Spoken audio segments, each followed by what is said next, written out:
Paper leak भैया वही paper leak है। पेपर लीक का मतलब ये है कि कुछ क्वेश्चन ऐसे हैं जो आपके बोर्ड एग्जाम में पूछे जाते हैं और हमेशा पूछे जाते हैं, उन्हीं के नाम में ये पेपर लीक वाले वीडियो बन जाते हैं। क्वेश्चन आपको बोर्ड एग्जाम में मिल जाएंगे, दोनों में से कोई ना कोई आना ही आना है। 101% आएगा बिल्कुल आएगा। अगर इनमें से कोई टॉपिक आपके वीक है तो आप ना बहुत बड़ी गलती करने वाले हैं, क्योंकि फिर आपके नंबर कट जाएंगे। तो फिक्स मैं आपको बता रहा हूं, इन टॉपिकों में आपकी कमाल होनी चाहिए। कैसे हैं आप सब? मेरा नाम है आशीष पांडे, आप पढ़ रहे हैं द टॉपिक मास्टर अपने प्यारे से यूट्यूब चैनल पर। आज हम बात करने वाले हैं 11 ऐसे महत्वपूर्ण क्वेश्चनों की जो आपके बोर्ड एग्जाम में हर साल पूछे जाते हैं। और ये ऐसे क्वेश्चन है ना जो बोर्ड में आते ही आते हैं, हालांकि इनका पैटर्न थोड़ा सा चेंज हो जाता है, या मैं कह सकता हूं कभी ये एमसीक्यू में, कभी शॉर्ट आंसर में, कभी लॉन्ग आंसर में आए, लेकिन इन क्वेश्चनों से आपके हमेशा क्वेश्चंस बोर्ड एग्जाम में देखे गए हैं। तो जो आज मैं आपको टॉपिक्स बताने वाला हूं, या जो आज मैं आपको क्वेश्चंस बताने वाला हूं ना, इनको अगर आपने अभी तक नहीं पढ़ा तो बोर्ड एग्जाम में बहुत बड़ी गलती करने वाले हैं। क्योंकि आपको पता है ना कि दुनिया का सबसे इजी और बेकार एग्जाम कोई है तो वो है आपका बोर्ड एग्जाम। क्योंकि बोर्ड एग्जाम ना कभी आपके क्वेश्चन भी नए नहीं बनाता, हमेशा रिपीटेड क्वेश्चन देता है, यानी पिछले क्वेश्चन जो आपके आ चुके होंगे उन्हीं को रिपीट करके वो दे देता भैया। इसीलिए सबसे इजी एग्जाम माना जाता है इस बोर्ड एग्जाम को। क्वेश्चन ही फिक्स है पहले से, लेकिन बच्चों को नहीं पता चलते, लेकिन हम लोगों को पता चल जाते हैं। जो आप वीडियो देखते रहते हैं ना, पेपर लीक, तो भैया वही पेपर लीक है। पेपर लीक का मतलब यह है कि कुछ क्वेश्चन ऐसे हैं जो आपके बोर्ड एग्जाम में पूछे जाते हैं और हमेशा पूछे जाते हैं, उन्हीं के नाम में ये पेपर लीक वाले वीडियो बन जाते हैं। लेकिन आज जो मैं आपको टॉपिक बताने वाला हूं ना, उतना पढ़ लेना भैया, उसके बाद हो गया पूरा पेपर लीक। क्योंकि इन टॉपिक से क्वेश्चन आपको 101% मिलने हैं। तो आइए स्टार्ट करते हैं क्वेश्चन नंबर पहले के साथ। देखो 11 क्वेश्चन मुझे बताना है। पहला जो क्वेश्चन है वो है आपके रेडॉक्स रिएक्शन से। आपको पता है ना कि रेडॉक्स रिएक्शन से क्वेश्चन आएगा, लेकिन सर कैसे क्वेश्चन पूछा जाएगा? रेडॉक्स रिएक्शन की डिफिनेशन भी पूछी जा सकती है, या पूछा जा सकता है कि जो रेडॉक्स रिएक्शन होती है ना, उनके कुछ एग्जांपल बता दो, यानी एग्जांपल रिलेटेड क्वेश्चन भी पूछे जाते हैं, बिल्कुल पूछे जाते हैं। या फिर आपको एक रिएक्शन दे दी जाएगी और आपसे पूछा जाएगा कि किसका रिडक्शन हो रहा है, किसका ऑक्सीडेशन हो रहा है, या फिर आपसे पूछा जाएगा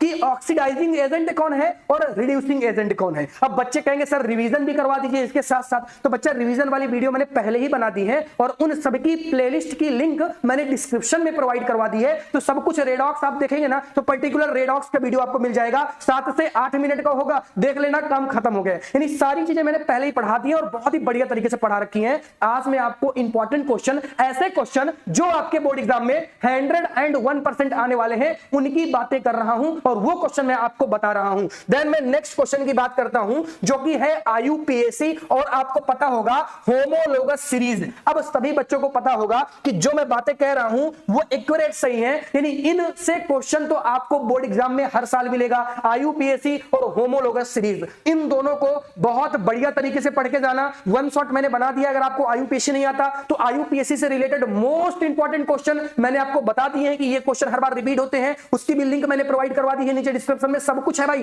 जाके देख लेना। और होमोलोगस सीरीज क्या होती है, और ये कार्बन एंड कंपाउंड के चैप्टर से है। तो अगर आपको ना chapter wise most important question को देखना है तो उसकी भी प्लेलिस्ट मैंने नीचे प्रोवाइड करवा दी है। नहीं, सब कुछ मैंने पहले ही बता दिया है। अब मैं आपको ना टू द पॉइंट बता रहा हूं, पहले मैंने सब कुछ डिटेल में बताया था। अब इसलिए क्योंकि एग्जाम के लिए बहुत कम समय बचा हुआ है तो मैं कोशिश कर रहा हूं ना कि जो मैं अब बताऊं आपको वो आपका कम समय ले, और जब आप आए इतना देखें आपको पता चल जाएगी भाई ये चीजें आने वाली हैं और इसको ना मुझे बहुत बहुत अच्छे से पढ़ना है, ठीक है ना। चलो देन मैं नेक्स्ट क्वेश्चन की बात करता हूं, क्वेश्चन नंबर 3 की। आपको पता होगा रिफ्लेक्स एक्शन। अब रिफ्लेक्स एक्शन का डायग्राम भी आपको दिख रहा होगा, ये डायग्राम भी इंपॉर्टेंट है। पूरा का पूरा टॉपिक बहुत इंपॉर्टेंट है, बहुत बहुत बहुत इंपॉर्टेंट है। आपको पता चल जाएगा अगर आप देखेंगे पीवाईक्यू कि कितनी बार रिफ्लेक्स एक्शन से क्वेश्चन पूछा जा चुका है। देन मैं बात करता हूं नेक्स्ट क्वेश्चन की, क्वेश्चन नंबर 4 की। आपको पता ना वेजिटेटिव रिप्रोडक्शन, कल मैंने आपको बताया कि रिप्रोडक्शन वाले चैप्टर से कौन कौन से क्वेश्चन इंपॉर्टेंट है, और मैंने चिल्ला चिल्ला के बताया था कि रिप्रोडक्शन वाले से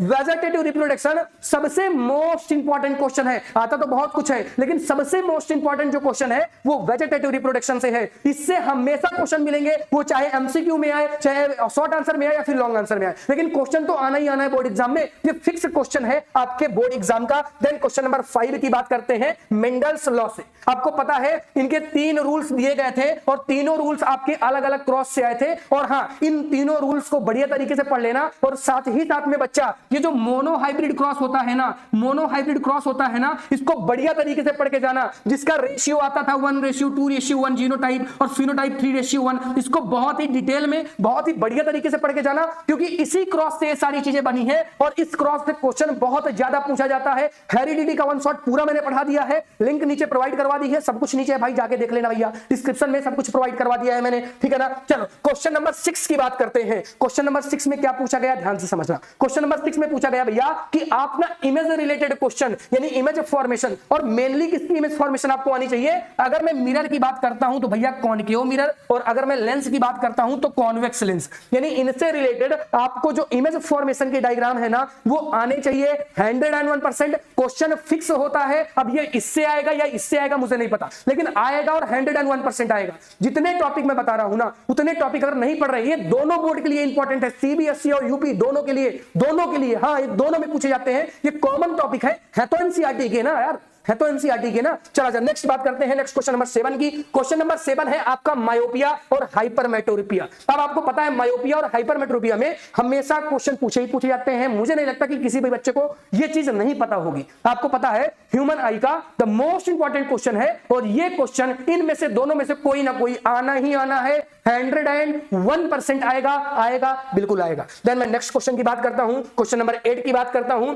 फूड चेन से रिलेटेड क्वेश्चन हमेशा बोर्ड एग्जाम में पूछे जाते हैं, मैंने पीवाईक्यू कराया है तो आपको पता होगा, और ये सीबीएसई यूपी दोनों के सैंपल पेपर में भी फूड रिलेटेड से क्वेश्चन बहुत ज्यादा, यानी कि 1 से 2 क्वेश्चन फूड रिलेटेड से बनाए हुए हैं, ठीक है ना उन्होंने। तो यानी ये टॉपिक आपके लिए इंपॉर्टेंट है, फूड चेन वाला टॉपिक बहुत ही बढ़िया तरीके से पढ़ना, इन्वायरमेंट वाले चैप्टर से है तो इंपॉर्टेंट है, बढ़िया तरीके से पढ़ के जाना। इतना जितना मैं बता रहा हूं ना, जो बच्चा तैयार नहीं किया अभी तक, कि अगर इनमें से कोई टॉपिक आपके वीक है तो आप ना बहुत बड़ी गलती करने वाले हैं, क्योंकि फिर आपके नंबर कट जाएंगे। तो फिक्स मैं आपको बता रहा हूं ना यार, इन टॉपिकों में आपकी कमांड होनी चाहिए, बहुत ही बढ़िया कमांड होनी चाहिए। अब जैसे नेक्स्ट मोस्ट इंपॉर्टेंट टॉपिक है इलेक्ट्रिसिटी से ओम्स लॉ। अब इससे रिलेटेड क्वेश्चन आपको पता है ना, अब जरूरी नहीं कि ओम्स लॉ से क्या पूछा जाए, अब कुछ भी पूछा जा सकता है, लेकिन भाई टॉपिक बहुत इंपॉर्टेंट है और इससे रिलेटेड क्वेश्चन आपको मिलने ही मिलने हैं। यानी क्वेश्चन नंबर 9 जो आपके बोर्ड एग्जाम में आने वाला है, ये जो क्वेश्चन 11, ये टोटल क्वेश्चन नंबर 11 तक मैं बताऊंगा, और जो 11 के 11 क्वेश्चन आपको बोर्ड एग्जाम में मिल जाएंगे या इनसे रिलेटेड क्वेश्चन बोर्ड एग्जाम में मिल जाएगा, लेकिन 101% क्वेश्चन आना ही आना है आपके बोर्ड एग्जाम में, ठीक है ना। चलो अब हम बात करने वाले हैं टॉपिक नंबर क्वेश्चन नंबर 9 हो गया ना, तो क्वेश्चन नंबर 10 की बात करते हैं। यह है आपका क्वेश्चन नंबर 10, 9 लिखा लेकिन 10 है। अब क्वेश्चन नंबर 10 की अगर हम बात करते हैं तो पूछा गया है ना factor of resistance and resistivity. आपको पता है कि फॉर्मूला होता है R इक्वल टू रो, और रो L अपॉन क्या होता है बच्चा, रो L अपॉन A। तो इस फॉर्मूले से रिलेटेड जो फैक्टर होते हैं L और A वाले, क्रॉस सेक्शन एरिया और लेंथ वाला, सब कुछ बहुत ही डिटेल में पढ़ाया था, तो बढ़िया पढ़ के जाना भाई। आपको पता है ना कि रेजिस्टेंस से फैक्टर रिलेटेड जो क्वेश्चन है या रेजिस्टिविटी, ये इनसे क्वेश्चन पूछे जाते हैं, इन टॉपिक से रिलेटेड क्वेश्चन बोर्ड एग्जाम में देखने के लिए मिल जाते हैं।